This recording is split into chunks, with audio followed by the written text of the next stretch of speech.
जय श्री राम। बहुत बहुत स्वागत करता हूं आप सभी का एक बार फिर से आपके ही अपने YouTube चैनल पर। मैं पंडित आशीष शर्मा।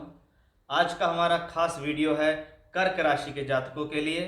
इस वीडियो में हमारी चर्चा रहेगी आने वाला जो महीना है मई 2024 का, वो आपकी राशि के लिए कैसा है। यानी हमारा ये वीडियो राशि के आधार पर है। राशि से हम देखते हैं ग्रहों का गोचर, कौन सा ग्रह कब राशि परिवर्तन करके आपको जीवन में क्या देगा आने वाले सिर्फ एक महीने के अंदर। 1 मई से लेकर पूरा महीना कैसा जाने वाला है ग्रहों की चाल के अनुसार, कौन सा ग्रह कहाँ होगा, वो आपको क्या देगा, उसका आपकी शिक्षा पर, आपके स्वास्थ्य, आपके सम्मान, आपकी प्रोफेशनल लाइफ, लव लाइफ, विवाह, वैवाहिक जीवन, सभी के ऊपर खास चर्चा होने वाली है। कौन न कौन सा प्लेनेट आपको क्या दे सकता है।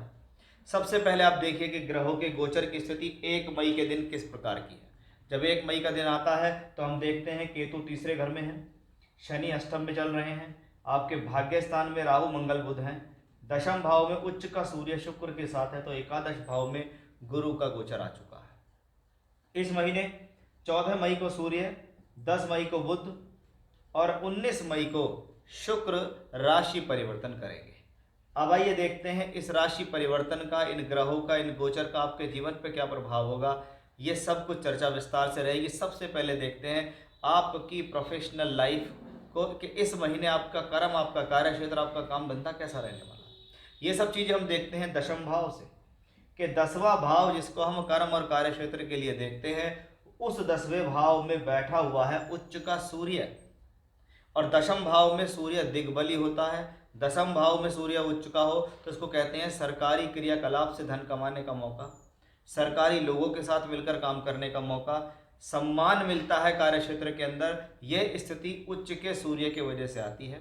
और ये उच्च का सूर्य धन भाव का स्वामी होकर यहाँ, इसका मतलब सूर्य धन भी देगा, सम्मान भी देगा, कर्म भी देगा, कार्य क्षेत्र को बेहतर भी करेगा। ये भी हमें सूर्य ग्रह से पता लगा। और ये सूर्य 14 मई को राशि परिवर्तन करेंगे, यानी पहले ये कर्म भाव में थे, फिर बाद में एकादश भाव में पहुंचकर धन योग बनाएंगे, क्योंकि 11वें घर का मालिक पहुंच रहा है 11th हाउस के अंदर। यानी यहाँ पर सूर्य की भूमिका बहुत ही बेहतर है इस पूरे महीने, क्योंकि दिग्बली सूर्य होंगे, दशम भाव में उच्च के होंगे, बाद में ये एकादश में पहुंच जाएंगे। यानी सूर्य पहले कर्म भी देंगे और फिर आपको देंगे लाभ। अब आता है दूसरा प्लेनेट कर्म भाव में बैठा हुआ है, वो है शुक्र।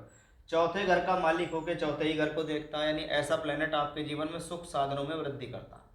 अगर आपका कोई भी काम जीवन में ऐसा है जो भूमि जमीन जायदाद प्रॉपर्टी से संबंधित रुका हुआ है, हो नहीं रहा है, या इनसे संबंधित आपका कोई व्यापार या काम करते हैं, या आप कंस्ट्रक्शन से संबंधित कंपनी में काम करते हैं, या आप बिल्डर हैं, या आप ठेकेदार हैं, तो आपके लिए ये कॉम्बिनेशन अच्छा हो जाता है।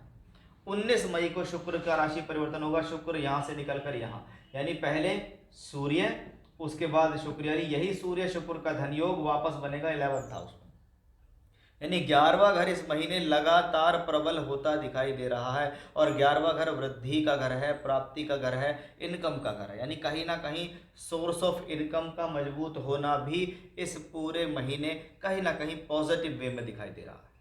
अब आप देखिएगा कि गुरु एकादश भाव में है। इससे पहले मैंने एक पूरी सीरीज चलाई थी जिसमें मैंने सभी 12 राशियों के लिए अलग अलग वीडियो बनाया कि गुरु का गोचर आ रहा है वो आपको क्या देगा, क्योंकि आपके भाग्य भाव का मालिक गुरु वहाँ, धन का मालिक सूर्य भी वहाँ, और चतुर्देश और लाभ का ही मालिक सूर्य शुक्र और गुरु तीनों बैठकर यहाँ धन योग बनाएंगे। और लाभ भाव से 3 ग्रहों का संबंध सोर्स ऑफ इनकम को बढ़ाता है, लाभ को बढ़ाता है, धन की स्थिति को बेहतर कर देता है। ये चीज़ भी हमें इन सूर्य शुक्र गुरु से आती है। यानी इस पूरे महीने कर्म कार्य क्षेत्र कहीं ना कहीं बेहतर है। अब कर्म भाव का मालिक कौन है, वो मंगल है जो 9th हाउस में है। नवम भाव जो कि भाग्य का स्थान है, उसके पास बैठा हुआ है राहु। और ये मंगल राहु की युति बताती है कि भाई आपको सावधानी बरतनी पड़ेगी। वो सावधानी किस तौर पे होगी, वो सावधानी इस तौर पे होगी कि आपको इस पूरे महीने ये ध्यान रखना है कि कर्म भाव के स्वामी मंगल से राहु का संबंध मंगल अंगारक योग बनाता है।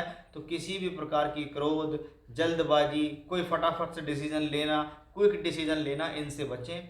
सोचें, समझें, समझदारी रखें, फिर आगे बढ़ें। तो देखिए आपके लिए ये कॉम्बिनेशन बेहद खास और सूटेबल होता चला जाएगा।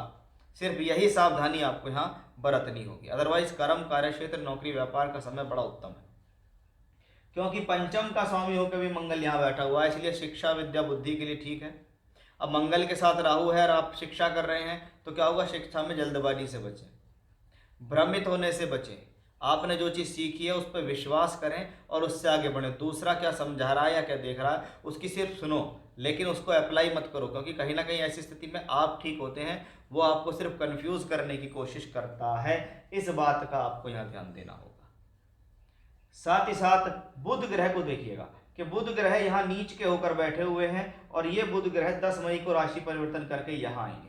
तो ऐसा भी संभव है कि जब 12 और तीसरे स्थान का स्वामी बुध यहाँ आएगा 10 मई के बाद, तो आपके कार्य क्षेत्र के अंदर यात्राएं बढ़ सकती हैं, किसी प्रकार का ट्रैवलिंग हो सकता है, या कोई अन्य व्यक्ति विशेष के द्वारा कोई काम करने को ऐसा मिले, वो आपसे कह दिया आप यहाँ से जुड़कर काम करो आपको लाभ मिलेगा, तो क्या होगा, उसके साथ जुड़ के बाहर से जुड़कर काम कर लिया। या बहुत बार क्या होता है, नौकरी करते करते आपका स्थान बदल दिया गया कि पहले आप यहाँ बैठते थे अब आप यहाँ जाने लगे, यानी इसमें कोई डिमोशन नहीं है, इसमें कोई जॉब लॉस नहीं है, इसमें सिर्फ चेंज हो सकता है, बाकी कुछ नहीं होगा। काम के लिए यात्रा बढ़ सकती है, इतना यहाँ दिखाई देता है इस बुध ग्रह की वजह से। तो इस महीने देखें तो गुरु बहुत बेहतर, सूर्य, शुक्र, राहु, मंगल, बुध, इन सबको हमने कवर किया। शनि अभी भी अष्टम भाव में है, और शनि का अष्टम भाव में होना शनि की ढैया को दर्शाता है, लेकिन शनि यहाँ किसी भी रूप से पीड़ित नहीं है। और देखिए ढैया तो 2.5 साल चलेगी, और ढैया 2.5 साल चलेगी तो इसका सीधा मतलब है कि कहीं ना कहीं 2.5 वर्षों तक शनि तपस्या कराएंगे। इसको जितने ज़्यादा तरीके से स्वीकार कर लोगे उतना आपका अन्य जगहों पर फोकस बढ़ेगा, उतना आपको फ़ायदा मिलेगा। और आप इसी चीज़ से डरते रहेंगे, हाय शनि की ढैया है, ऐसा हो गया मेरे साथ, वैसा हो गया, तो कुछ नहीं है, क्योंकि सिर्फ एक ग्रह से कुछ नहीं होगा। सिर्फ शनि की ढैया आ गई, बाकी के 8 ग्रह कहाँ चले गए, बाकी की कुंडली कहाँ चलेगी, दशा कहाँ चली गई, वर्ग कुंडली कहाँ चलेंगी, ग्रह की डिग्री कहाँ चली गई, वो सब कुछ देखी जाती हैं। सिर्फ एक ही वजह से बोले मुझे तो शनि की ढैया रब से लगी, मुझे तो प्रॉब्लम हो गई, ऐसा नहीं होता।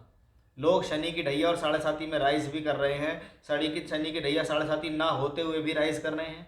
जिनको 7.5 हैं वो भी राइज कर रहे हैं, और जिनको 7.5 नहीं है उनको भी डाउनफॉल है। इसका मतलब सिर्फ 7.5 या ढैया से कुछ नहीं होना। तो इस आज की इस वीडियो में मैंने आपको सारी चीज़ें जानकारी दे दी है कि भाई जब भाग्य, कर्म और लाभ स्थान में ही सारे ग्रह सिमट कर रह जाते हैं तो उनका आपके जीवन पे क्या प्रभाव होगा और वो पूरे महीने आपको क्या दे सकते हैं। यही था हमारा आज का खास विषय। तो ये था कर्क राशि के जातकों के लिए कैसा होगा मई 2024 का महीना। जय श्री राम।